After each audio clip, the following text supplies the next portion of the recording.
What's going on, everybody? It's your boy Thingos back again for another video. I already know what time it is. I'm going to be talking about Invincible, the newest episode that just came out of episode 5. And this one is a bit of it's a good episode, but it felt I wouldn't say filler because this does happen in the comics, but it just doesn't feel as important as everything else that's going on, or that we want to be focused on, or that's building up around the greater narrative and stuff like that. This felt like a little bit of an in-betweener episode. You know, episode 6, they'll probably kick things up a lot more. I feel like in episode 6, we're going to get probably introduction to Aaron Paul's Powerplex, maybe whoever, Jonathan Banks, Mike from Better Call Saul, whatever character he's playing. I don't know. But I feel like things will get not like they didn't, throw hands in this episode or anything. But like I said, it just felt like a little, kind of like a breath of fresh air, compared to, the super fast, like quick pace and over the top action that we're used to. We just got more character moments. And like I said, we did get action. A very good little look at the backstory between Multi-Paul, Duplicate. We got more with CU, the dragon guy who's voiced by Council Han from Rush Hour. We got a lot more time with him. More Machine Head is always a thrill. I fucking love Machine Head. I can't think of the guy's name right now, and I'm such a fan. Like, I watched all of Burn Notice, so I don't know how I can't remember this guy's name right now. It's not coming to me.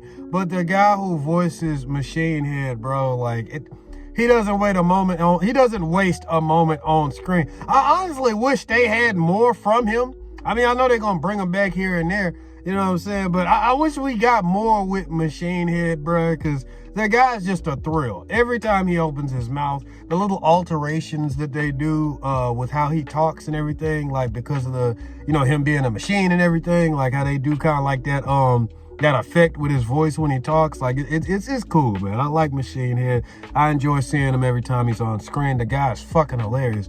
Titan, cool character. He gets a lot more depth in the show than he ever did in the comics. I always thought in the comics he had a cool design, but I feel like they wasted what they could have did with him. We never really got that much with him, so they expand a great deal on the Titan character in the show whenever he's around. Mahershala Ali, know I butchered his name, but he does a good job bringing the character to life, also showing what he cares about, his girl, his daughter, how he is a bad guy, but he's trying his best to control the crime and, deal it out on his terms rather than just let his hood become ravaged by just people just doing whatever the fuck they want to. So it's kind of remind me of what Luke Cage was starting to do at the end of season 2. Like season 3 of Luke Cage will probably be what Titan is doing right now. Shouts out to Luke Cage. Show shouldn't have got canceled. But for those who watched it too, you'll know what I'm talking about. But yeah, man, overall, I thought that was pretty cool, like how they touched back on that, because ever since we seen Titan back in season 1, they've been needing to pick that story back up. They teased it at the end of season 1, I believe, but we didn't get no mention or nothing of it in season 2. And then boom, season 3, here we are. So, it's nice to see them picking that back up. The fight with CU was crazy. Him turning into that dragon and putting hands. Invincible, when you gonna get better, bro? You doing all this training with Sisu. You done got stronger, faster, and all this stuff, which I'm sure helped in this scuffle, because if you was the Invincible before all of this training, your ass might have gotten dead by the time, like when he bit you that one time. Like, I don't know, Invincible, like, I know this is a part of the show. I know we used to it at this point. I know that's the whole point, you getting your ass whooped, but come on, bro, you seriously get your ass whooped by everybody? Like, damn. The dragon was just like, bruh, come on now, every time I watch a fight with Invincible, I see him get his ass beat until he just say, fuck it, I'm tired, and he finally started getting serious. Like, bruh, go into these fights serious. Stop playing, Invincible, please. Like, cause you be getting fucked up by everybody. Oh shit. Golly. But yeah, the fight with CU, the dragon, very interesting. I also liked how you had the back and forth between Adam, Eve, and Mark when they was trying to figure out decisions to make for their future, which was also in the comics. Like, they wanted to move into an apartment of their own. Then, Adam, Eve don't want to keep getting their cheeks clapped up in Mark's room where Oliver can hear, "Oliver, you little motherfucker." Hey, bro, at breakfast, that man was putting all their business on Front Street. I'm sure Debbie already knew, bro. Like she said at the end of the episode, she's a mom. Like, she ain't stupid, bro. I'm pretty sure she heard that shit too. Especially if Oliver heard it. You know what I'm saying? I don't think it's been, like, declared that Viltrumites have super hearing. I wouldn't be surprised. But if Oliver heard that shit, I'm pretty sure Debbie heard that shit, bro. You know what I'm saying? Like, Oliver, you ain't shit, man. Like, hey, but I do like how Oliver is acting like what I loved about Oliver in this episode, instead of focusing on the negatives like they did before, or making him seem more annoying or more out of control with his powers and everything, what they really highlighted with this episode, at the end of the day, Oliver is a kid, man.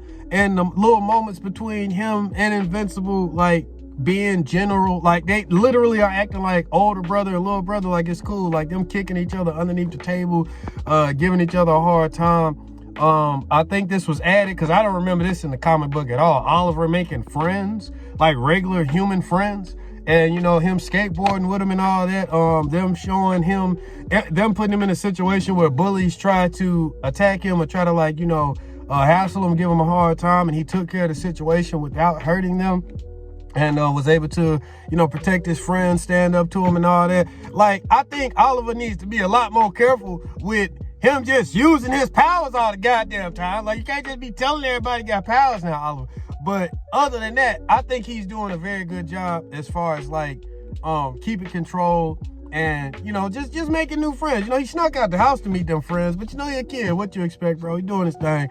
It was a good moment seeing Adam, Eve, and Mark watch him just being a kid with these other kids, and you could see Mark was struggling to try to help him when he thought he failed and he was hurt, or when he thought that maybe he was gonna hurt the bullies or maybe possibly kill them, when they was messing with him. But Eve trusted Oliver in every situation. She held Mark back and let him watch as everything went down, and it was cool. That was a nice moment. I like how Eve showed that she trusted Oliver and convinced Mark to do the same, because if they came out, the situation probably would have got much worse, and who knows how Oliver would have felt, like he just constantly being, just watched over the shoulder with everything that he does, which he kind of is. But it's cool how they handled that situation. I like that. And like I mentioned earlier, the backstory with Multi-Paul and Duplicate was really nice, showing not really everything, but how they damn dad just succumbed to a fucking aneurysm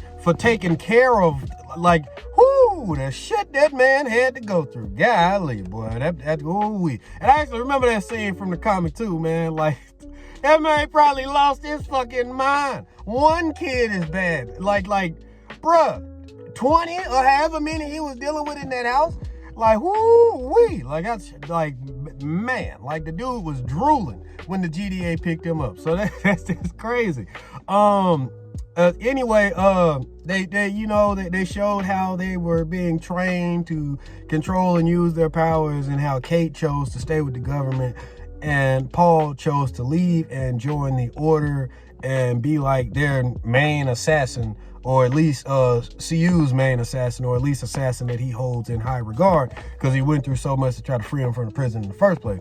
By the way, that scene with Multi-Paul when he tried to break out of prison himself from the beginning of the episode, that shit was epic. I also don't remember that from the comics at all. I remember the breakout, but I remember this much focus on Multi-Paul and him trying to break out of his own prison cell.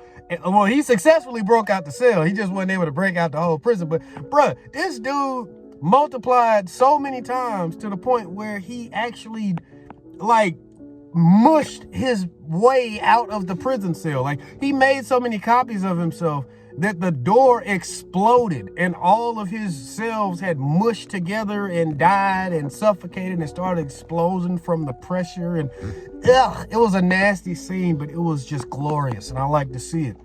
I don't remember that from the comics. Correct me if I'm wrong. But the extra little attention to detail and the things they threw in with Multi-Paul, the focus that they did on their backstory, the stuff with Titan and, his daughter, Mr. Siu, and it was all good stuff. Good stuff. But like I said, I feel like it just was not as important as everything else.